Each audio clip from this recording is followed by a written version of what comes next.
प्यारे अभ्यर्थियों नमस्कार। स्वागत है एक बार फिर से नई क्लास में आप सभी का। तो दोस्तों आज की क्लास में हम राजस्थान जीके के कुछ अति महत्वपूर्ण प्रश्नों पर चर्चा करने वाले हैं जो कि सीईटी 2023 के लिए महत्वपूर्ण होने वाले हैं। जितने भी छात्र छात्राएं सीईटी 2023 चाहे ग्रेजुएशन लेवल हो या फिर 12th लेवल की तैयारी कर रहे हैं तो दोस्तों आज की क्लास को एंड तक वॉच करना है, क्योंकि राजस्थान जीके के ऐसे बहुत ही महत्वपूर्ण प्रश्नों पर चर्चा करने वाले हैं जो कि सीधे कंपटीशन एग्जाम में पूछे जाते हैं। तो आज की क्लास को एंड तक वॉच करना है। बिना किसी देर के क्लास को शुरू करते हैं। पहला क्वेश्चन आपकी स्क्रीन के सामने है, राजस्थान की तांबा नगरी किसे कहा जाता है? झुंझुनू को, सीकर को, नागौर को या फिर अलवर को? जल्दी से करेक्ट आंसर बताइए क्या हो जाएगा राजस्थान की तांबा नगरी। सभी अभ्यर्थियों को साथ साथ में कमेंट में आंसर बताते रहना है। राजस्थान की तांबा नगरी की बात करें, बिल्कुल करेक्ट आंसर हो जाएगा झुंझुनू, जिसे राजस्थान की तांबा नगरी कहते हैं। पहला ही ऑप्शन इसका करेक्ट हो जाएगा। अगला है दोस्तों, कालीबंगा का शाब्दिक अर्थ क्या है? कालीबंगा का शाब्दिक अर्थ क्या है? काला पत्थर, जुते हुए खेत, काली चूड़ियां या फिर उपयुक्त सभी?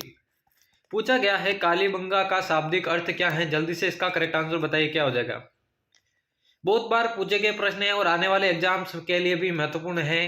कालीबंगा का शाब्दिक अर्थ आप सभी को बताना है। राइट आंसर की बात करें काली चूड़ियां, इसका बिल्कुल करेक्ट आंसर हो जाएगा। चलिए बढ़ते हैं अगले प्रश्न की ओर। गौना रस्म किससे संबंधित है? कौन सी रस्म? गौना रस्म किससे संबंधित है? मुंडन से, विवाह से, नामकरण से या फिर यज्ञोपवीत से? पूछा गया है गौना जो रस्म है वो किससे संबंधित है। जल्दी से इसका आंसर बताइए क्या हो जाएगा। जल्दी से करेक्ट आंसर बताइए, गौना रस्म किससे संबंधित है?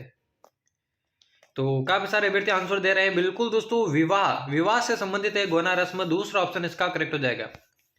अगला है नौलखा बावड़ी कहां पर स्थित है? जल्दी से आंसर बताइए। नौलखा बावड़ी के बारे में पूछा गया है। प्रतापगढ़, डूंगरपुर, उदयपुर या फिर जयपुर?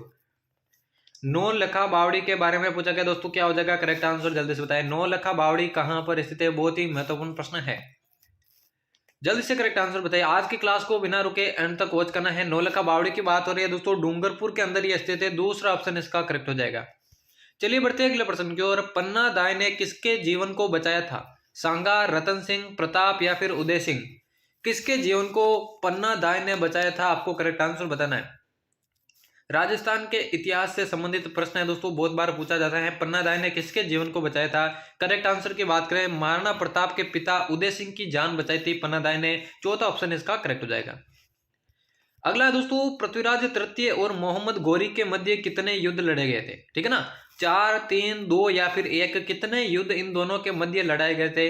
जल्दी से आपको बताना है। और उन युद्धों को किस नाम से जाना जाता है यह भी आपको बताना है। बहुत ही महत्वपूर्ण प्रश्न है। तो सबसे पहले मैं बता दूं दोस्तों, पृथ्वीराज तृतीय और मोहम्मद गौरी के मध्य 2 युद्ध लड़े गए थे जिन्हें तराइन के युद्धों के नाम से जाना जाता है। तराइन के युद्धों के नाम से जाना जाता है। तराइन वर्तमान में दोस्तों हरियाणा के अंदर स्थित है। पहला युद्ध दोस्तों 1191 में हुआ था और दूसरा युद्ध 1192 में हुआ था। दोनों युद्धों को तराइन युद्धों के नाम से जाना जाता है। तो 2 युद्ध इनके मध्य हुए थे। तीसरा ऑप्शन इसका करेक्ट हो जाएगा। अगला है, राजस्थान का प्रथम चौहान राज्य कौन सा था? अजमेर, हाड़ौती, रणथंभौर या फिर नाडोल? राजस्थान का प्रथम चौहान राज्य की बात हो रही, कौन सा था? जल्दी से बताना है।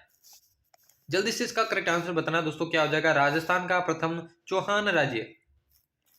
करेक्ट आंसर की बात करें नाडोल, इसका बिल्कुल करेक्ट आंसर हो जाएगा। अगला देखिए, बीकानेर का कौन सा शासक अकबर और जहांगीर दोनों की सेवा में रहा था? बीकानेर का कौन सा शासक था जो कि अकबर और अकबर के पुत्र जहांगीर दोनों की सेवा में रहा? राव कल्याणमल, राय सिंह, राव बीका या फिर दलपत? जल्दी से इसका करेक्ट आंसर बताइए दोस्तों, क्या हो जाएगा।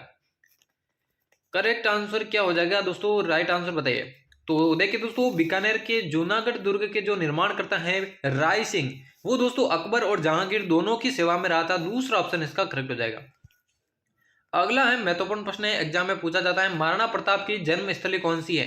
गोकुंदा, चित्तौड़, कोम्बलगढ़ या फिर चावंड? महाराणा प्रताप से रिलेटेड काफी प्रश्न दोस्तों एग्जाम में पूछे जाते हैं, चाहे वो कौन सा भी एग्जाम हो। महाराणा प्रताप की जन्मस्थली के बारे में यहाँ पर पूछा गया है। जल्दी से करेक्ट आंसर बताएं और क्लास के एंड में दोस्तों बताना कितने प्रश्न आपके सही होते हैं। महाराणा प्रताप की जन्मस्थली दोस्तों कुंभलगढ़ मानी जाती है। और उनके राज्याभिषेक की बात करें तो दोस्तों उनका जो राज्याभिषेक है वो गोगुंदा के अंदर हुआ था, लेकिन जो जन्मस्थली है वो कुंभलगढ़ हो जाएगी। अगला प्रश्न देखिए, जयपुर का निर्माण किसने करवाया था? जयपुर का निर्माण किसने करवाया था? करण सिंह ने, जयसिंह द्वितीय ने, अनूप सिंह ने या फिर मान सिंह ने? करेक्ट आंसर बताइए। जयपुर का निर्माण किसने करवाया? जल्दी से बताइए क्या हो जाएगा करेक्ट आंसर। तो जयपुर के निर्माणकर्ता की बात करें दोस्तों, जयसिंह द्वितीय ने इसका निर्माण करवाया था। दूसरा ऑप्शन इसका करेक्ट हो जाएगा। अगला पूछा गया दोस्तों, देश की सबसे बड़ी संगमरमर की मंडी कहां पर स्थित है? किशनगढ़, मकराना, राजसमंद या फिर अजमेर के अंदर? देश की सबसे बड़ी संगमरमर की मंडी कहां पर स्थित है? देखिए दोस्तों, अगर आप राजस्थान जीके की बेहतरीन तैयारी करना चाहते हैं, अगर आपने राजस्थान जीके बिल्कुल नहीं पढ़ा है, तो इस चैनल को सब्सक्राइब करके इस चैनल की सारी प्लेलिस्ट विजिट कीजिए। वहां पर आपको राजस्थान जीके की ऐसी और महत्वपूर्ण क्लासेस देखने को मिल जाएगी, जहां पर आप बिना किसी शुल्क के फ्री में घर बैठे जो है राजस्थान जीके की तैयारी कर सकते हैं किसी भी कंपटीशन एग्जाम के लिए। यहां पर देश की सबसे बड़ी संगमरमर की मंडी कहां स्थित है? तो दोस्तों किशनगढ़ इसका बिल्कुल करेक्ट आंसर हो जाएगा। अगला प्रश्न है, राजस्थान के किस मेले को लक्खी मेले के रूप में जाना जाता है? कैला देवी, रामदेवरा, गोगामेड़ी या फिर पुष्कर? कौन से मेले को लक्खी मेले के रूप में जाना जाता है? जल्दी से आंसर बताइए, क्या हो जाएगा?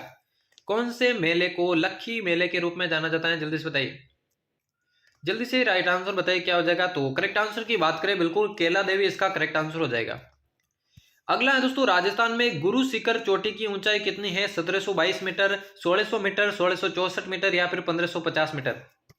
करेक्ट आंसर बताइए, राजस्थान में गुरु शिखर चोटी की ऊंचाई कितनी है? क्या हो जाएगा करेक्ट आंसर? राजस्थान के अंदर गुरु शिखर चोटी की ऊंचाई कितनी है? तो काफी सारे अभ्यर्थी आंसर भी दे रहे हैं, तो 1722 मीटर इसका करेक्ट आंसर हो जाएगा। चलिए बढ़ते अगले प्रश्न की ओर। बाबा रामदेव का जन्म कहां पर हुआ था? अमरकोट, पर्वतसर, उंडुकासमोर या फिर पोखरण? जल्दी से आंसर बताइए, बाबा रामदेव का जन्म कहां पर हुआ था? जल्दी से आंसर बताइए, एक एक प्रश्न एग्जाम की दृष्टि से महत्वपूर्ण होने वाला है। बाबा रामदेव की बात करें, इनका जो जन्म है दोस्तों उंडुकासमोर नामक स्थान पर हुआ था। तीसरा ऑप्शन इसका करेक्ट हो जाएगा। अगला पूछा गया है, मल्लीनाथ जी का मेला किस जगह बढ़ता है? बहुत बार पूछा गया प्रश्न है, मल्लीनाथ जी का मेला किस जगह बढ़ता है? तिलवाड़ा, पर्वतसर, कोलूमंड या फिर सीकरी? जल्दी से करेक्ट आंसर बताइए दोस्तों, क्या हो जाएगा? मल्लीनाथ जी का मेला। राइट आंसर की बात करें, बिल्कुल दोस्तों तिलवाड़ा के अंदर इनका मेला बढ़ता है। पहला ही ऑप्शन इसका करेक्ट हो जाएगा। अगला प्रश्न देखिए, रणथंबोर का युद्ध किन किन के मध्य हुआ था? रणथंबोर का युद्ध किन किन के मध्य हुआ था? हमीर और फिरोज शाह, हमीर और अलाउद्दीन खिलजी। तीसरा ऑप्शन है मंगोल और हमीर, और चौथा ऑप्शन है पृथ्वीराज चौहान और जलालुद्दीन। रणथंबोर का जो प्रसिद्ध युद्ध हुआ था वो कौन से शासकों के मध्य हुआ था? जल्दी से आंसर बताइए, क्या हो जाएगा इसका करेक्ट आंसर? तो सबसे पहले मैं बता दूं दोस्तों, 1301 में जो है रणथंबोर का युद्ध हुआ था, ठीक है ना। और ये युद्ध दोस्तों हुआ था हमीर और अलाउद्दीन खिलजी। रणथंबोर के जो शासक थे वो थे हमीर देव चौहान, और अलाउद्दीन खिलजी के शासन का में ये युद्ध हुआ था। अलाउद्दीन खिलजी ने रणथंबोर पर आक्रमण किया था। कब किया था? 1301 ईस्वी में। तो दूसरा ऑप्शन इसका करेक्ट हो जाएगा। अगला देखिए, अगला प्रश्न है, मेजा बांध किस नदी के तट पर स्थित है? चंबल नदी, माही नदी, कोठारी नदी या फिर मोरेल नदी? मेजा जो बांध है कौन सी नदी के तट पर स्थित है? जल्दी से आंसर बताइए, मेजा बांध किस नदी के तट पर स्थित है? आंसर बताइए दोस्तों, क्या हो जाएगा?